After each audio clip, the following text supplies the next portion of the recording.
ali. Agora, muitas vezes aquela correnteza não é única. E aí que está a história, a velha história do Einstein com o Lorentz.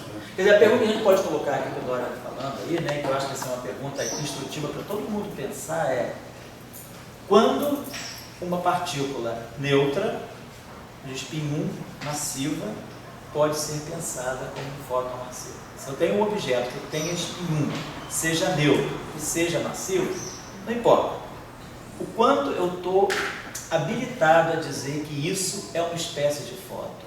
Aqui, por exemplo, a gente está dizendo, não é uma espécie de fóton, porque vê a paridade de um jeito, vê interage com o setor elétrico de um jeito. Agora, imagina que vocês têm essa informação assim, genérica. Eu tenho um fóton, um bóson vetorial massivo, neutro.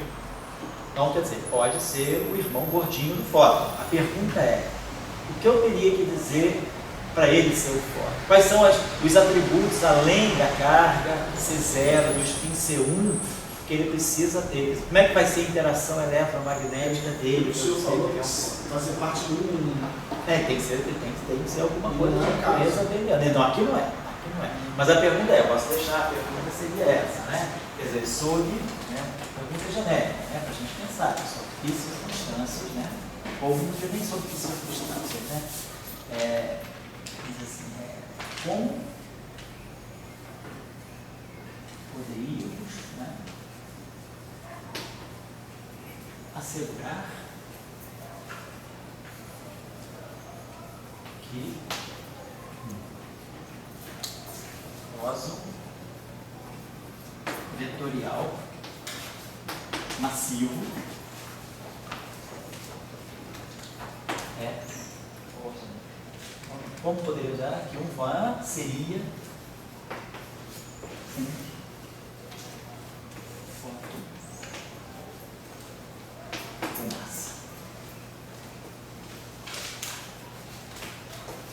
Como, por exemplo, no caso do efeito Mayer. O efeito Mayer é um fenômeno eletromagnético. Constante de acoplamento, toda que está em jogo ali não tem outra constante. E, claro, a constante de acoplamento é uma coisa importante, mas quais são outros atributos, né, que nós teríamos que Eu adicionaria dizer uma coisa, não necessariamente ligada à carga elétrica. Não estou dizendo isso.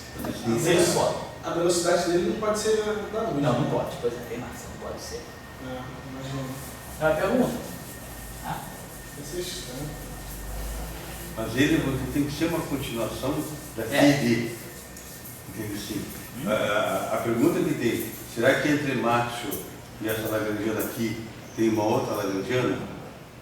Tem um intermédio? A gente sabe, por exemplo, no caso da supercondutividade, né, tem um mecanismo aí que está em jogo, porque não é um sistema, vamos dizer, fundamental. Os elétrons lá têm uma interação com os fônons, então a gente tem alguns agentes externos, né, que fazem a formação, quer dizer, que levam à quebra da simetria e que fazem o fóton, né, tem essa transição de fase que o fóton adquire massa, gera o efeito Mayer. Agora a pergunta é, será que esse é o único mecanismo? Será que o fóton massivo ele só vai aparecer se houver uma quebra espontânea de simetria elétrica, simetria eletromagnética, ou eu teria uma outra maneira de introduzir um fóton massivo? É uma interação eletromagnética, mas até que ponto um fóton massivo ele ainda é resíduo de uma interação eletromagnética ou ele é uma nova interação? Será que ele seria uma quinta força? Será que uma espécie de fóton massivo seria uma quinta força? Aí a questão importante, uma questão fundamental é a constante de acoplamento, a escala da interação. Fala aí, Pedro. Eu acho que, pela tua explanação, acho que dá para se entender que a simetria ela é fundamental no seguinte aspecto, que você consegue organizar os teus campos, né? E que a quebra espontânea de simetria ela entra para explicar uma coisa que acontece na natureza. Questão do confinamento, por exemplo. Se você vai na teoria eletrofrágil e assume, chega à conclusão de que o Z é massivo, que os bósons intermediários são massivos, significa que você vai, tua sopa de partículas, elas vão se confinar para formar um núcleo atômico. Aí você vai ter uma transição de... Você vai ter um confinamento, desculpa, não, Beto, mas assim a gente vai ter uma escala, né? Vamos criar uma escala. Desculpa, melhor, uma escala, né, de curto alcance. Isso. Então, se você pensar que o universo veio de altas energias para baixas energias, Se você pensar em termos de condensado, quer dizer, essa ideia se consagrou, quer dizer, eu não estou ela se consagra, de simetria e quebra espontânea, ela se consagra porque você forma aglomerados, né? Você forma condensados, né? Porque ela organiza o campus e você claramente percebe que quando você tem a quebra de simetria, você confina essa simetria, entendeu? Para o núcleo atômico, por exemplo. Se você pensar assim, ó, qual seria o condensado mais fundamental? Seria um supercondutor. Por quê? Porque a transição eletrofraca seria como uma espécie de supercondutor, tornou supercondutor fraco todo o universo. E aí você tem a formação dos núcleos, né? Aí se você pega a tua teoria e coloca num supercondutor gigante, você vê que até o fóton ele consegue ser... Fica massivo. Você fica massivo e você acaba com o eletromagnetismo também. Então eu acho que essa acho que é a ideia fica clara da tua explanação, sempre uma coisa que não me tocava muito vai sobre isso. Não, mas eu acho que eu estou querendo chamar a atenção aqui de vocês para isso, o papel da simetria na organização daquilo que são os agentes da interação. Ele vai organizar os campos, vai organizar as massas, os aglomerados de partículas degeneradas, essa que é a ideia, é isso mesmo. Mas o problema do fóton gordinho é o mesmo do fóton carregado, né? Que deve o problema? Deve estar junto, as duas coisas. Entendo, só que a gente não sabe como. Então ele está querendo saber, quer dizer, ele está dizendo que ele vê que talvez o problema, quer dizer, a questão de você ter um fóton carregado e a questão de você ter um fóton massivo, essas questões não sejam desconectadas. Ele acha que isso aí, não é isso que está dizendo, Diego? Você não vê separação, o fóton massivo e o fóton carregado, digamos assim, eles devam estar dentro de um mesmo cenário, né? Um não deve ser independente do outro, pode ser. Faz sentido, eu acho assim, vamos dizer, do ponto de vista quase que filosófico, de princípio, faz sentido, porque se você tem um fóton carregado, você tem uma espécie de um fóton carregado, significa que ele tem massa. Então, se ele tem massa, e o fóton massivo neutro também tem massa. Então, será que o fóton massivo que é carregado, não, o fóton massivo que é neutro e os fótons carregados, eles não são gerados no mesmo, da mesma forma, né? Pode ser que haja uma ligação, porque a carga, ela pressupõe massa, né? Se você for um empresário, certo? Você é um empresário e você quer levar eletromagnetismo, fazer um correio de eletromagnetismo. Fazer o que? Um correio? Você quer levar o fenômeno eletromagnético, transportar. Você quer transportar o eletromagnetismo. Você tem que ter pelo menos 3 caminhãozinhos. Um fóton sem massa, o fóton carregado, o fóton com massa carregada e massa coisa. São 3 caminhozinhos, são irmãozinhos. E o fóton sem massa que já vem. Então, vai de avião, mas vai com a velocidade da luz, né? Se você quiser ser empresário eletromagnético, você tem que botar os caminhãozinhos na praça, entende assim? Vender fotos aí. E essa é uma questão boa, porque justamente ficou bem pintado aqui no quadro. Isso aqui foi uma direção que a folha de papel, né, levou. E essa pergunta, será que no Maxwell não tem entre o Maxwell isso aqui, uns outros caminhãozinhos aí para levar o eletromagnetismo? Que aqui ele não aparece para levar o eletromagnetismo, né? Essa coisa que a gente chama de interação fraca, menor qualidade. Tá certo. Na época que teve aquele burburinho dos neutrinos superluminares, certo. o professor Gilvão ele comentou o seguinte, na época ele falou assim, olha, eu não sei se está certo, mas o que está indicando, se for certo, é que o nosso limite da escala de velocidade estaria na força fraca. Sei. O que eu estou pensando é o seguinte, onde que está esse termo de velocidade da força fraca? Ele não aparece, né? Ainda. Pois é, ele está na relação de dispersão. Se você olhar as partículas que interagem fracamente, depois do mecanismo, por enquanto todo mundo não tem massa. Então está todo mundo com a velocidade da luz. Porque a gente tem relatividade e massa nula, então a velocidade é da luz. No momento que houver o mecanismo de Higgs, aí a gente vai começar a ver onde é que estão as escalas de velocidade também. Tá? A questão é uma questão fundamental, né? A gente não pode passar batido por cima disso. Diz que o cara que vamos dizer que seria uma questão para pensar. Perdeu emprego tudo. Quem? O que publicou o artigo do... o italiano chefe do experimento? Perdeu emprego tudo. Será? Não sei não ouvi dizer isso não. Quer dizer, se ele fez o... Ele se demitiu, na verdade. Talvez tenha sido isso. Ele saiu, deixou de ser chefe da experiência. Mas é isso eu sabia. Eu não sabia se ele tinha continuado de chefe ou não da experiência. Eu não sabia disso não. O cara que desligou o cabo, que foi seu presidente.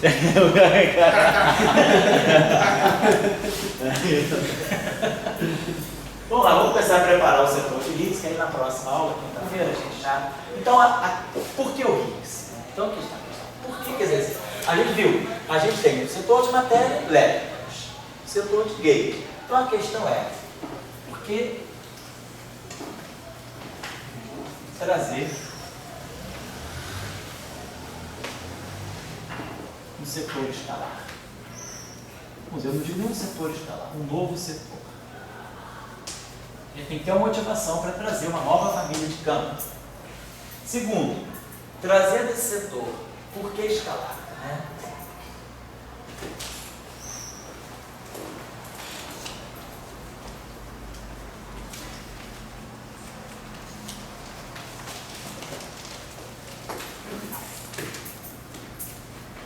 Peraí, vamos pensar nisso aí. Depois...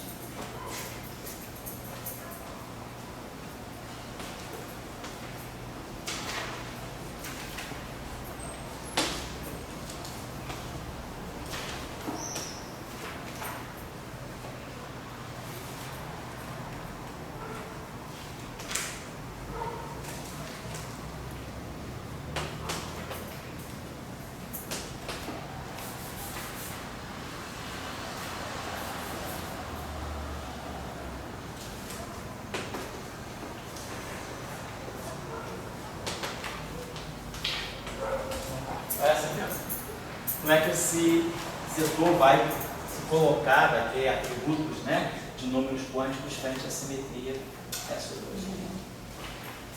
Então vamos pensar, o que a gente tem, o que a gente quer descrever por enquanto. Então nós vimos o seguinte, a simetria aqui, ela nos indicou a convivência, né, a concomitância de duas categorias de fenômenos. Então nós vimos que nós temos o neutrino, quer dizer, o nosso, vamos dizer assim, o nosso fio condutor, mais ou menos, nesse processo é o neutrino. O neutrino, ele identificou para nós, vamos colocar assim, o neutrino identificou para nós, né, quer dizer, o neutrino, vamos dizer assim, ele vou colocar assim, nos levou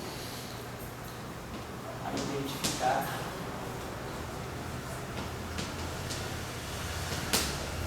o bóson.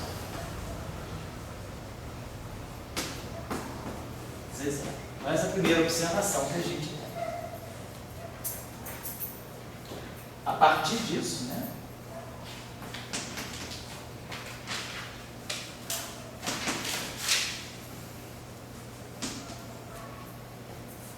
A partir desse passo, com esse passo dado, né? Chegamos ao fóton. Então, a gente chegou ao fóton através da interação com a corrente carregada. A gente viu que a simetria permite, ela dá espaço para que o que nós chamamos de AMI, aquela letrinha que a gente tem símbolo AMI, ele interagisse com a parte left e a parte right de forma igual. Então, a simetria permite acomodar a noção realmente de um fóton de uma interação eletromagnética. Então, a gente está nesse caminho. Agora, nós temos, então, tudo para identificar duas interações. O neutrino, ele é um objeto que não participa da interação eletromagnética. Então, esse setor aqui, ele nos deixa claro que a gente tem um compartimento fraco. E aqui deixa claro que a gente tem um compartimento eletromagnético. Então, eu tenho duas interações dentro do mesmo cenário teórico. A questão agora, como aquilo que o Humberto falou, nós temos a questão da escala. O setor fraco, ele está limitado, né, ao domínio nuclear. Então a gente espera que esse setor aqui, ele tenha uma escala de comprimento, né, a escala de comprimento fraca, ela seja na faixa da escala nuclear. 10 a menos 15 metros.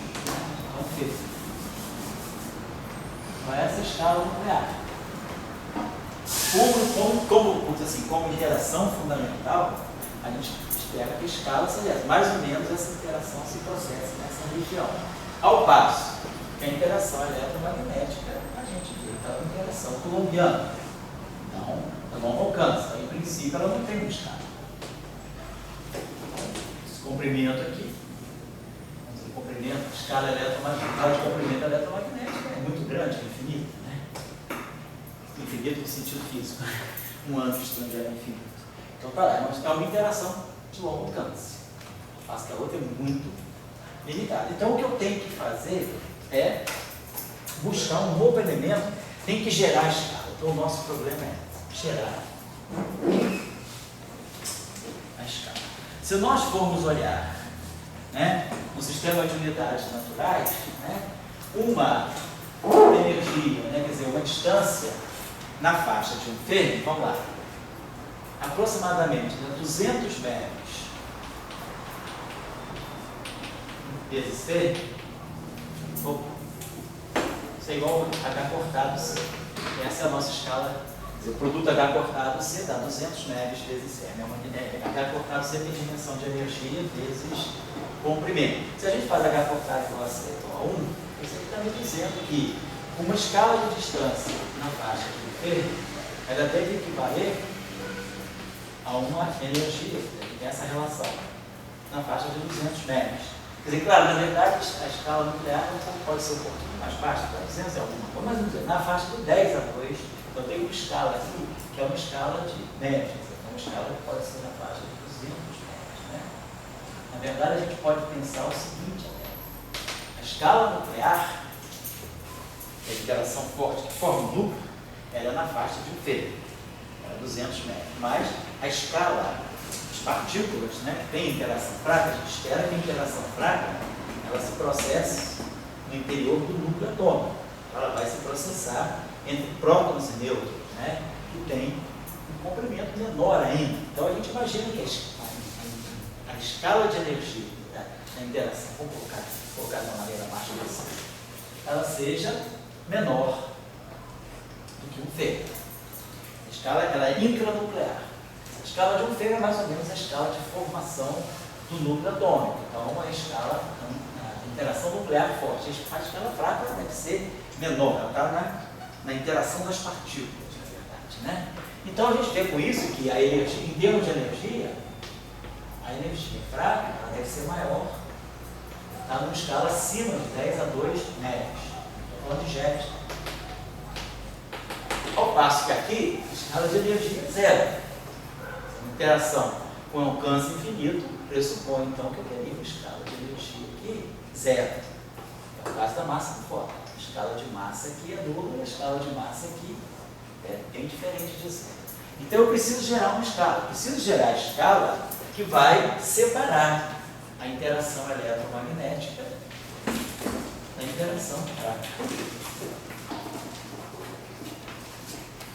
Então a pergunta é, você sabia, você já se conhece a teoria de Young-Mills, né? Esse problema tem até hoje. A teoria de Young-Mills sozinha, ela gera um gap de massa? Esse é um grande problema, um dos problemas do cérebro, o problema lá daquele instituto, sei lá, não daquele instituto que dá prêmio de $1 milhão, não Nobel, não. É um instituto aí que dá os grandes problemas do cérebro. Um dos problemas é a geração de uma escala de massa, que é uma teoria de Young-Mills. Então, como é que eu posso gerar essa escala que vai separar? Eu sei que a simetria, ela já potencialmente separa, mas a simetria não gera escala. Como é que eu posso dizer que eu vou gerar uma escala fraca? Aquilo que o Humberto falou, a matéria fraca, a matéria que interage fracamente, ela vai se condensando, formando aglomerados, né, com uma distância pequena demais, e a interação eletromagnética, ela perpassa, ela deixa formar o átomo. Quer dizer, aqui a gente está numa escala em que a gente está falando de átomos. Quer dizer, a gente está falando de uma escala que a gente está falando de subnúcleo, né? Subnuclear, uma escala que é subnuclear. Mas a escala aqui é a escala atômica. Então eu preciso gerar essas escalas. Essa é uma questão. O que eu tenho na mão? Teoria de campo. Posso falar, será que eu consigo fazer isso com mecânica quântica? Ou eu consigo fazer isso com teoria de campos, eu preciso de teoria de corda para fazer isso, o que eu tenho na mão que me permite fazer isso? Então, vamos colocar que a gente está dentro de uma descrição de teoria de campo, está pensando em campos quânticos. Então, para nós, o nosso método, né, de tentar resolver essa questão vai ser através, né, do nosso conhecimento de teoria quântica de campo. E vamos ver mais uma outra coisinha aqui. Então, no momento, todo mundo é sem massa. Até agora, como eu falei, chamando sempre a atenção, tudo sem massa. Então, esse problema está francamente aberto. Agora, vamos começar a pensar, e a matéria? Então, como é que eu vou começar a pensar em gerar essas escalas? Outra coisa também que eu tenho que pensar, afinal de contas, né, os leptons carregados são massivos. Então, eu tenho que também gerar as massas deles. Os neutrinos são sem massa. Nessa nossa, ainda no modelo padrão. Então eu tenho que gerar essas massas, esses leptons carregados. Então o que a gente conhece do elétron, por exemplo? A gente já conhece o elétron, a gente já tem aí, estamos falando aí da década de 60, então a gente já tem 30 anos aí, 30 e poucos aninhos de equação de Dirac. Então a gente já sabe que no elétron, quer dizer, o elétron massivo, os leptons massivos, né, eles são carregados, então eles têm uma parte léptica e uma parte right. Se o elétron fosse neutro, a gente aí poderia ter a questão do Majorana. Mas o elétron é carregado. Então ele é um férmio de Dirac. Então, o campo que descreve o elétron, né, o lepton massivo qualquer, o conjugado de carga dele é diferente dele. Nós já sabemos essas relações. O conjugado de carga a antipartícula do férmio léptico é o antiférmio de cidade lá. Então nós temos já essa relação. Sabemos que temos que ter as duas quiralidades, né? E a gente tem na teoria as duas quiralidades. A gente tem elétron left no duplete e elétron right no singlete. Mas eu preciso gerar uma massa para ele. Como a gente está observando, a questão é, eu queria gerar uma massa, o que eu tenho na minha mão? As interações. Eu não quero colocar a massa, não. Então, eu tenho colocado desde o início já a massa do elétron. Se eu estou falando da simetria SO2 e o elétron left no mesmo dublete, está dividindo o dublete com o neutrino left, os dois têm que ser sem massa. Então, a simetria está pedindo que todo mundo seja sem massa.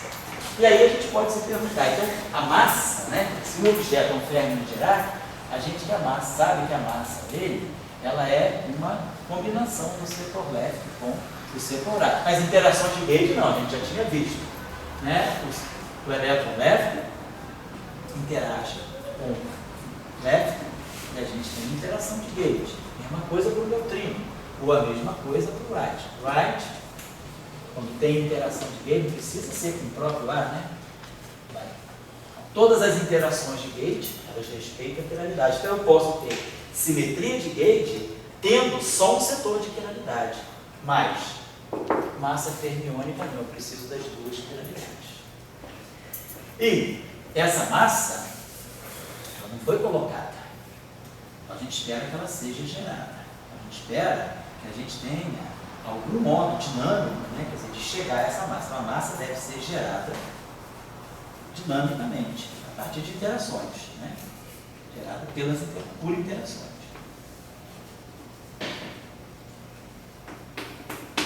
Então, se no lugar da massa, eu quero que essa massa seja resultado de uma interação. Então, eu quero pensar que, numa escala mais fundamental, que isso aqui seja o desdobramento de algo mais fundamental, que esteja por trás disso aqui. Existe algo mais fundamental, que seria uma interação. Então, eu deveria ter, interação deveria ser, no lugar da massa, eu devo ter um campo. Eu deveria ter um campo que vai estar interagindo com o left e que vai estar interagindo com o right. De alguma forma, essa interação desse campo vai me fazer esse trabalho, certo? Então, esse discurso é o discurso, assim, bem simples mesmo, é o discurso da construção.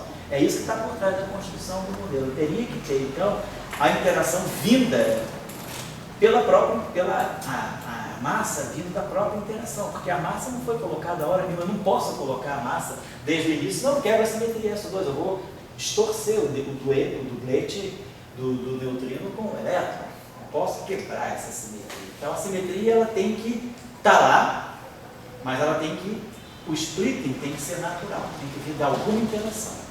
E aí entra em jogo o quê? Que a gente gosta muito aqui, invariância relativística do grupo de Lorentz.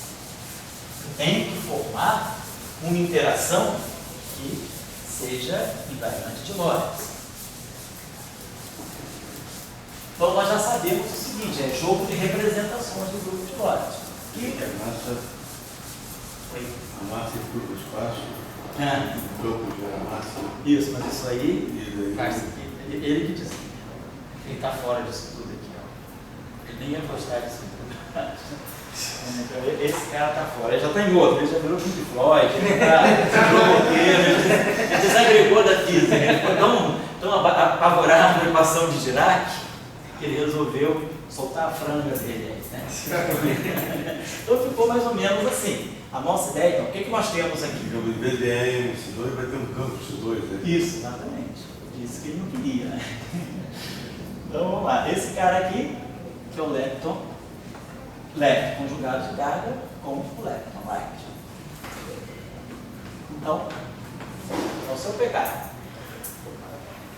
o lepton conjugado de carga, já vimos. Isso aqui é 0,5.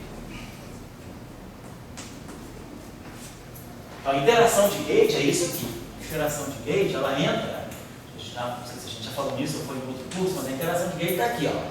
Lepton, left, barrado. Lepton, left. Então, isso aqui me dá 0,5. Então, aqui eu tenho meio, zero, meio. Isso aqui me dá meio. Então a interação de gauge é left com left. Isso aqui então é left com left. Então a única coisa que eu posso colocar aqui para interagir, já que isso aqui é um vetor, o grupo de Lorentz, então a única coisa que eu posso colocar aqui é uma mídia. Então tá certo. Left com left só pode interagir via campo vetorial. É a interação de gauge. Mas ali, se eu quero gerar aquela massa a partir de uma interação, e a interação vai ter que ser o left barrado, que é 0,5, com o lepton right, que é 0,5 também. Então, isso aqui dá para nós 0, 0 e 0, 1. Isso aqui é um escalar. E isso aqui é um tensor. É parte de um tensor de Randle. Antissimétrico. É uma duas formas. Vamos colocar assim. É uma duas formas. Tensor de Randle 2. Então, o único jeito de eu combinar isso aqui para poder fazer um escalar de Lorentz é, se eu tenho um escalar, se isso tudo aqui, né? Quer dizer, isso aqui é o escalar. Então, se esse resultado, se eu pegar dessa interação só apenas a pegar a parte escalar, então, claro, o escalar tem que interagir com o escalar. Então, eu tenho um candidato aqui. Eu posso colocar um campo escalar. Ou, digamos, mas se a combinação left barrado right for um tensor, eu tenho que pegar aqui também um campo que seja uma transforma.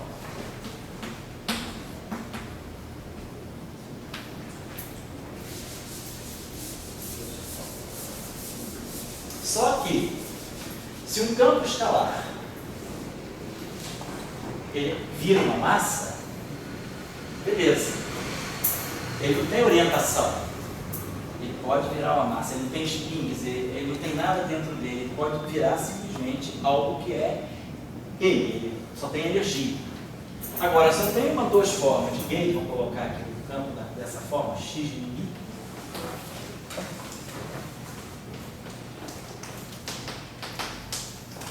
Então, para esse cara virar uma massa, ele pode até virar uma massa, mas ele tem que trazer, ele tem um spin 1, aqui, ó. O spin dele é 1. Então, essa massa, ela tem que trazer um vetor fixo do espaço. Essa massa não vai aparecer à toa, ela vai trazer, ela vai apontar uma direção.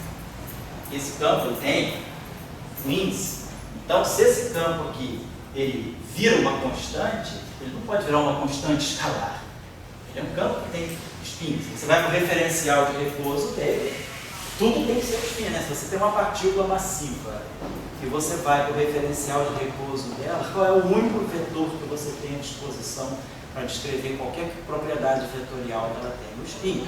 Você vai ter uma partícula massiva, carregada, vai para o referencial de repouso dela. Se ela tem momento magnético é um vetor. Da onde que vai vir o momento magnético? Se ela está no referencial de repouso, ela não tem momento linear.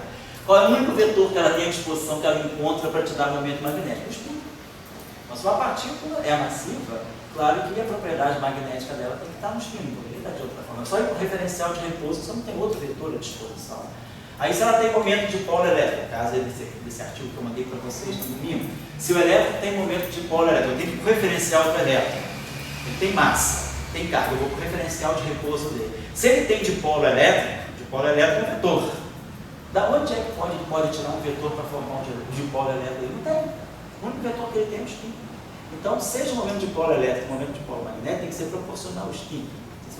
Se você vai para o referencial de repouso de alguém que é massivo e você diz que esse alguém massivo tem alguma propriedade vetorial, essa propriedade vetorial tem que estar no spin dela. Ou então ela não tem propriedade vetorial, do escalar.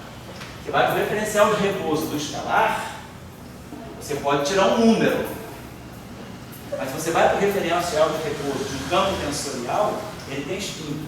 Você não pode tirar um número dele, você tem que tirar sempre uma coisa que seja covariante para ele. Ele tem uma noção de orientação.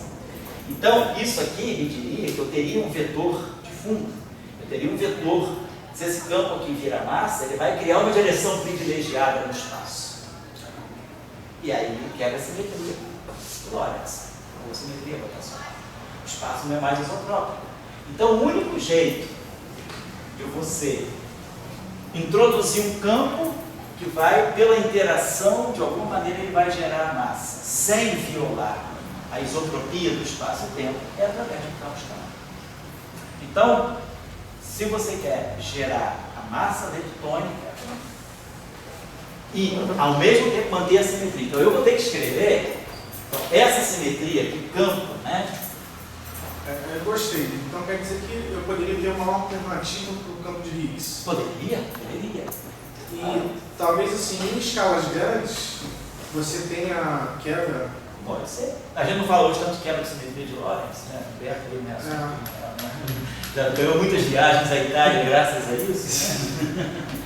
Senta no avião, graças à simetria de Lorentz.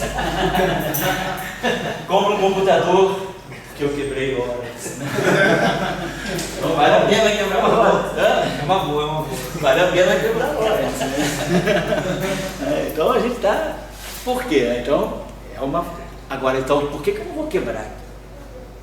Então, porque você imagina, aí é uma questão de escala. Isso aqui é um fenômeno eletrofrágil. Então, em supersimetria, o senhor está preocupado exatamente com esse campo de duas formas. Em supersimetria? É. Por que você diz isso? Porque eu estou imaginando que supersimetria tem a ver com coisas grandes. Não, Uma escala grande. tá certo, mas a supersimetria, ela pode... Você pode falar da supersimetria numa escala em que não tem massa nenhuma, com massa zero. Justamente você ganha massa a escala grande quando você quebra a supersimetria. Supersimetria intrinsecamente ela é de massa nula também. Entendi. Ela está ligada muito à simetria conforme, que é massa zero, de invariância de escala.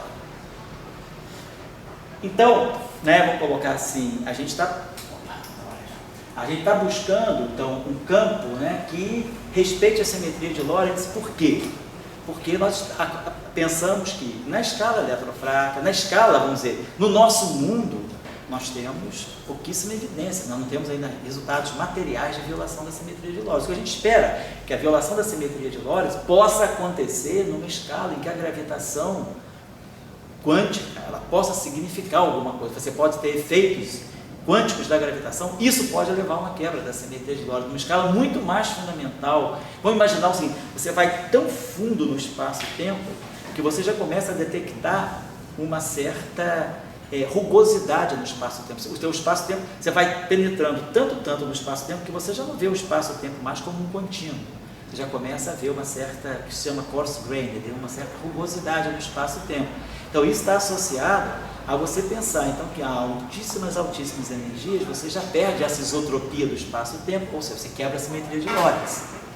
Só que Humberto viaja porque a quebra da simetria de Lorentz dele é violenta. Se ele chegasse ao aluno C não é mais um invariante, certamente o pessoal não ia dar dinheiro nem para ele andar daqui de ônibus até a Praça Mauá. Né? Mas como ele consegue ir para a Itália, porque não, eu quebro a simetria de Lorentz, mas com muito charme.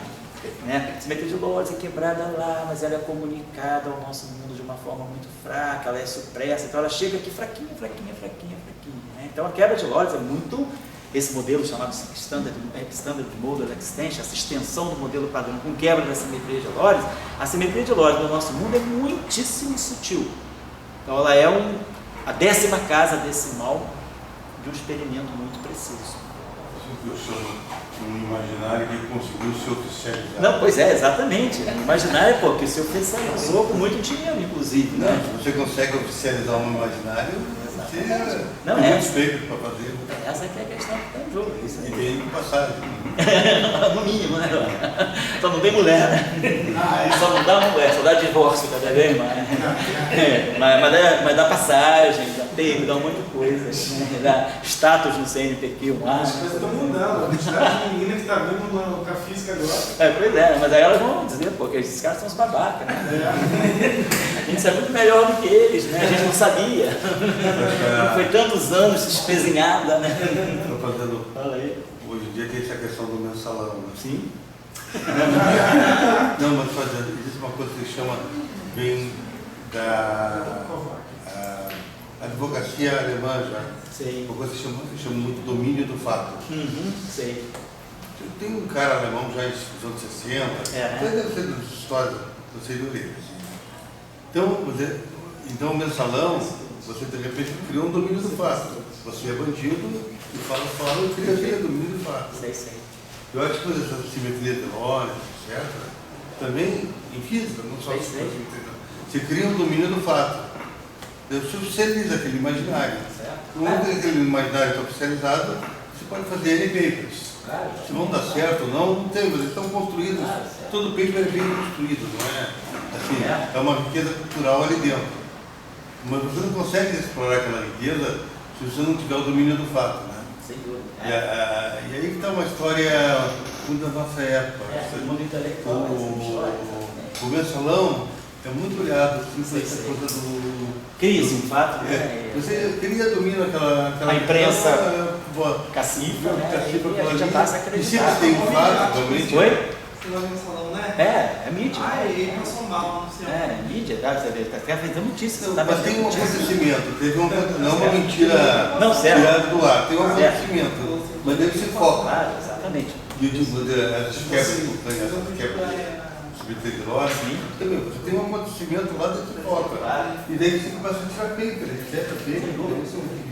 Isso aí, então, Diego, voltando à sua colocação, então eu poderia quebrar, eu poderia dizer, eu posso ter um campo que tem orientação intrínseca e ele se materializa sob a forma de uma massa, mas ele vai trazer uma orientação intrínseca para o estado do momento que ele se materializa sob a forma de uma massa, ele não escalar, ele tem que trazer, ele traz consigo, ele arrasta consigo uma direção privilegiada. Aí eu quebro a simetria de Lorentz, mas numa escala que eu não quero quebrar. A escala de fraca. Eu não quero quebrar a simetria de Lorentz dentro do modelo padrão. O modelo padrão, absolutamente, eu não quebro a simetria de Lorentz. A dinâmica dele é perfeitamente compatível com Lorentz. Então eu abro mão disso. Dentro da nossa visão, a gente já sabe um pouquinho de teoria quântica de campo, depois a gente tem o valor esperado no vácuo. O que significa um campo? O que significa o vácuo? O vácuo seria o vazio, seria o estado de mínima energia. Se eu tenho um campo, né, aqui, o valor médio desse campo no vácuo, então, se esse campo aqui tem spin diferente, tem spin zero, então, esse campo, se ele tem spin zero, tá aqui, o spin dele é zero. O vácuo é rotacionalmente, então o vácuo é o invariante de Lorentz. O vácuo é a pressuposição. Um dos axiomas fundamentais da teoria quântica de campos é que o vácuo seja isotrópico, ou seja, o vácuo é um invariante de Lorentz. Então, esse cara aqui tem spin zero. Então, spin zero vezes spin zero dá spin zero. Então, esse spin zero e esse cara é spin zero, então o spin zero não é ortogonal ao spin zero. Então, esse objeto aqui pode ter valor esperado, pode ser diferente de zero por argumentação dele. Como é que a gente chama isso? Teorema de Figner-Eckert, né, na mecânica quântica. eu pego um operador que tem um certo spin, multiplico por outro operador que tem um certo spin, ganho um conjunto de spins. E os spins, esse cara aqui é o vácuo também, tem um certo spin. Então, os produtos escalares desse spin em espaços de spins distintos vai dando zero. Os espaços de diferentes spins, zero, spin meio é ortogonal, spin meio, spin 1 é tudo ortogonal. Agora, se esse campo aqui tem spin 1, que é o caso do campo de duas formas de rede, e o vácuo tem spin 0, então quando eu atuo com um spin 1 em cima do spin 0, eu produzo um objeto com spin 1, com spin 0 é spin 1. Então, esse catch, ele vai ser um catch de spin 1, quer dizer, o campo, então isso aqui vai ser produto escalar do vácuo por um catch que tem spin 1. Mas spin 1 é ortogonal a spin 0, então isso aqui tem que estar 0. Então, por argumentação simples de teoria quântica de campo, grupo de Lorentz, qualquer campo que não tenha spin trivial, ao ter um valor esperado no vácuo, ele tem que ser 0, para manter a simetria de Lorentz. A simetria de Lorentz está aqui, está na composição dos spins. Então, se esse campo tem spin, agora se eu tivesse assim, um campo de spin 1 e aqui eu tivesse um estado de spin 1, então é claro, spin 1 com spin 1, esse catch aqui, ele pode aparecer em 3 situações: spin 0, spin 1 e spin 2. Como o vácuo tem spin 0, então a componente de spin 0 desse objeto aqui interfere com a componente, com esse vácuo de spin 0. Isso aqui pode ser diferente de 0. Então isso aqui é diferente de 0 se esse estado, por exemplo, tiver spin 1. Mas, por exemplo, se esse estado aqui tiver spin meio, 1 com meio dá meio e 3 meios. Então 0 com meio dá 0, 0 com 3 meios dá 0. Então sempre que a gente pensar nisso, o que a gente está pensando é que o que significa um campo, né?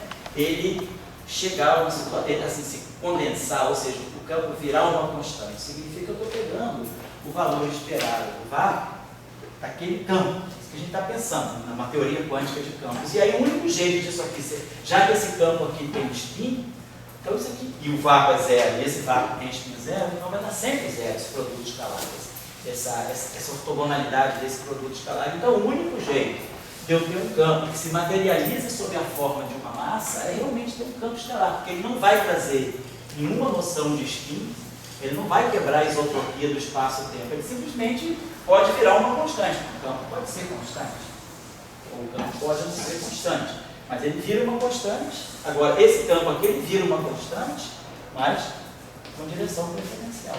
Então, quebra a isotropia do espaço-tempo. Professor, a ideia do spin, do vácuo ter spin 0 vem da onde? A ideia vem, quer dizer, numa teoria quântica de campo, vamos dizer, não perturbativa, você imagina que o vácuo, ele é o vazio. Então, coisa que a gente sabe que o vácuo é tudo menos o vazio. O vácuo, hoje a gente está até tentando entender a estrutura do vácuo. Então, o vácuo, ele não tem nem momento, nem energia. Ele não tem energia, portanto, ele é invariante por translações do tempo. E ele não tem momento. Se ele não tem momento, ele não flutua. Então, ele é isotrópico em todas as direções. Então, você imagina que o vácuo em teoria de campo, quer dizer, o vácuo trivial que a gente chama de teoria quântica de campo, é o vácuo que não tem nem energia nem momento. Ele é, vamos dizer, aquela configuração de mínima energia mesmo, e você vai criar as suas excitações em cima, em relação àquele padrão de zero energia e zero momento. Esse que é o vácuo para você. Ele também não tem uma noção intrínseca, ele não quebra a invariância rotacional.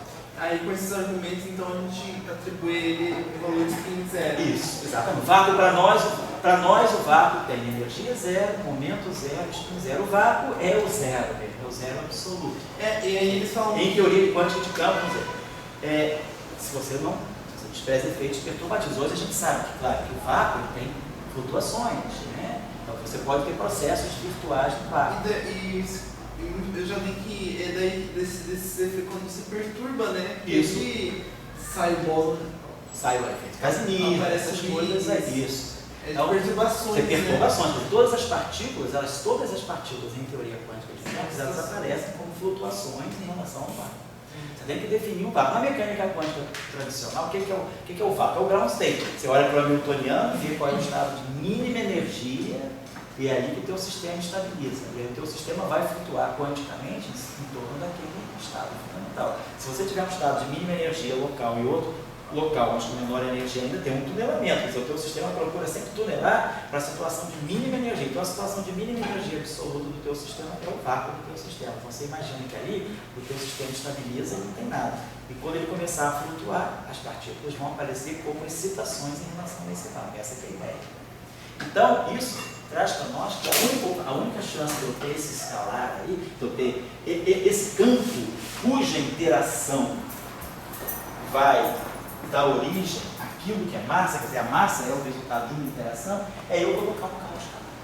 Porque eu também já sei daquilo, isso aqui me impede que é a estrutura de massa do férmion carregado que diz que, como ele é um férmion de Dirac, um férmion carregado tem elétron, positivo, o mais e o menos, tal mais, tal menos, quer dizer, o setor carregado de elétron me diz que a massa tem que ser a massa de Dirac. Poderia ser uma massa de Majorana, mas a massa de Majorana é quando a partícula e a antipartícula são iguais. Partículas neutras, autoconjugadas de Dirac, elas podem seguir um padrão de massa que não é o de Dirac. Nós vamos estudar aqui lá na frente para a gente falar de neutrino massivo. Mas férmions carregados, o esquema de massa, a estrutura de massa deles é a estrutura de Dirac. Então, isso aqui me força a isso. E me força a isso. Então, o único jeito de interagir sem quebrar a simetria de Lorentz é com um escalar ou com um tensor. Ali que tem spin.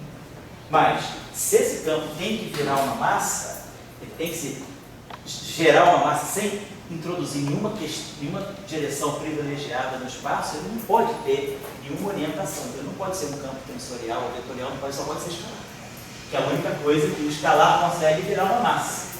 Qualquer outro campo ele vira uma massa, mas ele tem uma noção de direção intrínseca. Certo? Então, dessa forma, está claro para nós que a teoria pede um campo escalar. Para poder, pelo menos, através da interação desse campo escalar com os elétrons carregados, eu gerar massa. Estaria dizendo que se a forma é igual a fibra desses dois? Isso, é como se fosse uma coisa desse tipo. Isso. Isso aqui, exatamente. O M de Einstein tem uma origem, certo? Então, vamos colocar assim. Eu não foi? Não fui porque eu vi com a camisa, nem lembrava que eu ia dar essa aula hoje, né? Mas vi com a camisa dele, porque ele deve estar aqui, daqui a pouco eu vou começar a me espetar aqui. Uma bomba aqui. Quem espião aí, espião aí não. Espião do Pará, o vendedor de açaí. Espião que veio lá das Palmeiras de açaí. De vez em quando ele aparece ali para saber se eu estou dando aula direitinho. Ele Esse é o falava, nome o que fazer isso aqui? Vista de sal. O que fazer assim? Pessoa lá. Ah, o John Biage, é isso mesmo. O John Biage não queria falar de alguma conspiração interna no CDTF, ele apontava com o dedão lá para cima. Não fala essas coisas. Era mais o pessoal da gravitação, o John Biage, essa daí, vamos acabando. Essa é uma homenagem a ele. Esse é o auditório dele, a história JJ John Biage. Tem muita história que eu conheci. O CDTF tem muito fantasma ainda. Olha aí, gente, então só para acabar aí. Então, a esse ponto eu queria chamar a atenção de vocês para uma coisa. Não vamos pensar que muitas vezes a gente ouve a história, né? Contada assim, o mecanismo de Higgs é importante para dar massa para o bóson vetorial. Campo de Gale ganha massa por causa do mecanismo de Higgs. Na verdade, aqui a gente está colocando o mecanismo de antes. O bóson de Gale deve ganhar massa também, mas vai ser um mecanismo secundário. O mecanismo fundamental para nós é o elétron ganha massa. Quem nós queremos que realmente comece já tenha massa o mais cedo possível são os elétrons carregados. Eu preciso de um elétron assim. Então, o campo de Higgs ele entra já para dar massa para o elétron. Aí, como eu quero que ele dê massa para o elétron de uma maneira que seja compatível com as simetrias SO2 e 1, ele não vai poder ser neutro nem sobre o SO2 e nem sobre o 1. Então ele não pode, o Higgs, quer dizer, o escalar, ele entra para dar massa para a matéria. O campo de Gauge está lá. Claro, a gente quer gerar uma escala para a interação. A gente espera que o bóson vetorial também ganhe massa. Mas a minha premissa, vamos dizer assim, a minha prioridade máxima é que a matéria ganhe massa. Então eu preciso ter matéria com massa. E aí nós já entendemos que o escalar entra. para poder gerar as chamadas interações. Então eu vou ter um escalar, vamos colocar aqui um escalar, o lepton left e o lepton right. Beleza, então isso aqui esse cara pode virar massa de uma forma invariante de Lorentz. Ponto 1. Ponto 2. Eu estou numa teoria que tem simetria SO2 e 1. Esse cara aqui é um duplete de SO2. Esse cara aqui é um singlete de SO2. Então, do ponto de vista de SO2, eu tenho um duplete, isospin meio. Esse cara é um singlete, isospin 0. Então, do ponto de vista do SO2, meio vezes 0 dá meio. Então, o setor de matéria tem isospin meio. Para que a interação tem que ser invariante de SO2. Posso quebrar SO2. Eu quero colocar essa interação, mas eu quero respeitar a simetria do modelo. SO2 traço 1. Então esse modelo tem que ter simetria SO2, tem que ter simetria 1. Se isso é um dublete de SO2 e isso é um singlete de SO2, isso é um dublete de SO2. Mas para o dublete interagir com esse escalar aqui, dando um escalar de SO2, dando um isospin 0, o único jeito é eu compor meio com meio. Meio com meio dá 0 e 1. Então, se eu compuser convenientemente esse dublete com esse cara aqui, eu tenho que ganhar um invariante de SO2. Então, obrigatoriamente, esse cara aqui tem que ser um dublete de SO2. Então, o Higgs é um dublete de SO2. Porque isso é dublete e isso é simplete. Então, isso aqui, do ponto de vista do SO2, isso aqui é meio. Do ponto de vista do SO2, isso aqui é 0. Meio com 0 dá meio. Então, o único jeito de meio se combinar com alguma coisa para dar um simplete, para dar um invariante, é meio com meio. Então, esse cara aqui necessariamente tem que ser meio. Porque meio com meio pode dar 0 e 1. Então, eu vou formar a interação de tal maneira que esse meio daqui com esse meio daqui dê 0, não 1, para poder ser um simplete de SO2. Então, o Higgs tem carga SO2. Então, o Higgs, ele não é neutro do SO2. Então, ele é isospin igual a meio. Então ele é igual o dublete de neutrino molécular, tá? Eu tenho que ter um dublete de Higgs. Então eu vou colocar aqui. Eu dizer que eu tenho um dublete escalar. O escalar vai ter duas componentes, complexas. Então, é como se fosse neutrino e elétron. Você tem duas componentes. Então ele é dublete de SO2. Agora, vamos ver as simetrias. O left tem carga menos 1. Lembra que a carga Y do neutrino left e do elétron left é menos 1. A carga do singlete Y é menos 2. O elétron left tem carga, o lepton left tem carga Y menos 1, o 1 é menos 1, e a carga, o 1 do lepton right é menos 2. Quando eu tomar o complexo conjugado da carga menos 1, ela fica mais 1. Então, a carga aqui efetiva é mais 1, e essa é menos 2. Então, esse conjunto aqui, ele tem carga mais 1, do ponto de vista do 1. Então, essa interação tem que ser invariante, ou seja, ela tem que ser neutra no final do dia. O único jeito de eu combinar uma carga 1 para ter uma coisa neutra, segundo 1, é que esse cara tem a carga menos 1. Então, o Higgs, ele tem que ter a hipercarga dele igual a menos 1. Para poder matar. Esse cara aqui tem hipercarga, o left tem hipercarga menos 1, mas o left que está aqui é o left star, é o barrado. Então, se esse cara é menos 1, esse cara é mais 1. Então, a hipercarga desse cara é mais 1. O right tem hipercarga menos 2. Então, esse setor aqui, como um todo, a hipercarga efetiva do setor de matéria é menos 1. Então, esse cara aqui, vai ter que ter carga mais 1. Para poder matar esse menos 1 aqui. Que é menos 1, mais 1, menos 2 dá menos 1. Então, esse cara aqui tem que ter a fase com mais 1 para poder dar um invariante de 1, né? A simetria SO2 e 1. Então, esse cara aqui vai ter que ter carga mais 1. Então, como vocês estão observando, o Higgs, ele vê as duas simetrias. Ele não é neutro por lado nenhum. Então, se ele não é neutro por lado nenhum e ele quer se propagar, ele tem que, propagação dele vai ter que ser feita pela derivada covariante. Então, se ele tem derivada covariante, significa o quê? Que ele não é neutro. Se ele não é neutro, ele vai ter que ter, ele vai experimentar a interação do SO2. Então, vamos lá. I, G, campo de gauge do SO2 eu estava chamando de PI, não era? BMA, né? Ele está no dublete. Então, os geradores, sigma A sobre 2. Isso aqui é atuando em φ.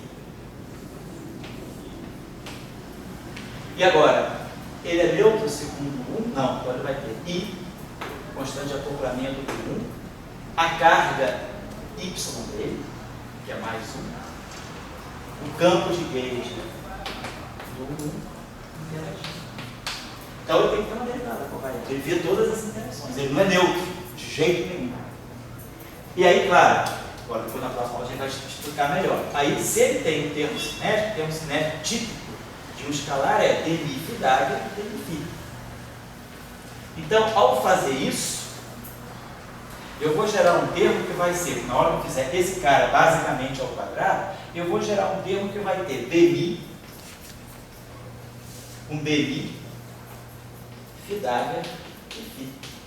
Quando esse cara aqui virar a massa, quando o φ virar a massa para dar a massa para o elétrico, isso aqui vai virar um M2. Isso aqui é φ ao quadrado. Então ele automaticamente gera massa para o campo de gauge. Né? Apareceu M2, P2. Então, o campo de Higgs, quando ele se torna... Aí nós vamos ver por que ele se torna... Tem um mecanismo dinâmico, tem o potencial... um potencial direitinho, mas a gente vai ver que quando o campo de Higgs virar aquela constante que vai dar a massa do fermo, ele automaticamente também vai gerar um termo do tipo M2P2, que vai gerar a massa típica de própria do setor de gauge. Então os campos de gauge também vão ganhar massa de bônus. Tá? Mas o fundamental, e claro, aí resolve o meu problema, porque ao mesmo tempo que ele dá a massa para o férmio, ele gera as massas termônicas, ele gera massa para o campo de gauge. Portanto, ele gera uma interação de curto alcance, melhora o alcance da interação. Então essa que é a história do bóson de Higgs. Ele entra para dar massa para todo mundo, não é só para o bóson de gauge. Ele entra, na verdade, para resolver o problema da matéria. E aí, né, vamos dizer assim, de brinde, né, de bônus, ele dá a massa também para os campos de gauge. Isso nós vamos estudar na próxima aula. Então, na próxima aula vamos trabalhar melhor o setor de Higgs. Mas as questões que eu queria deixar claras é que não vamos simplesmente introduzir um troço com aquele potencial. Vamos entender por quê, o que está por trás de tudo isso. Por que tem que ser um escalar? Quais são as premissas que estão por trás da escolha do escalar? Segundo, esse escalar, como é que ele se localiza na simetria? Que simetrias que eu tenho que respeitar quando eu trago esse escalar para a teoria? Ao trazer esse escalar para a teoria, respeitando as simetrias, eu automaticamente dou todas as cartas dele. Então eu dou todas as interações dele com o setor de gauge. E aí, quando ele fizer o trabalho lá na matéria, ele automaticamente vai estar fazendo paralelamente o trabalho também no setor de gauge, tá certo? Essa é a descrição. Então, na próxima aula, vamos trabalhar basicamente o setor de Higgs, tá certo? Então, a próxima aula é quinta-feira.